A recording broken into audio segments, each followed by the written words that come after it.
sportploeg van het jaar in Friesland. En laten we even de spanning meenemen op de gezichten van de genomineerden. Ja, kijk. Sportploeg van het jaar 2013. Is geworden Cambuur Leeuwarden.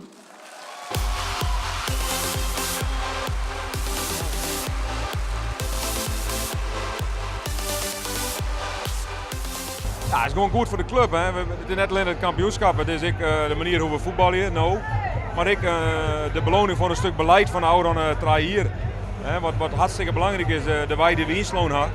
Ja, en dat dit eruit wij komt, dat is een beloning voor de meesten die de kar lutsen. We hebben mijn groep gehad dat lutsen, in samenwerking met de hele club dan, maar er zijn een aantal meesten die zijn heel belangrijk in West.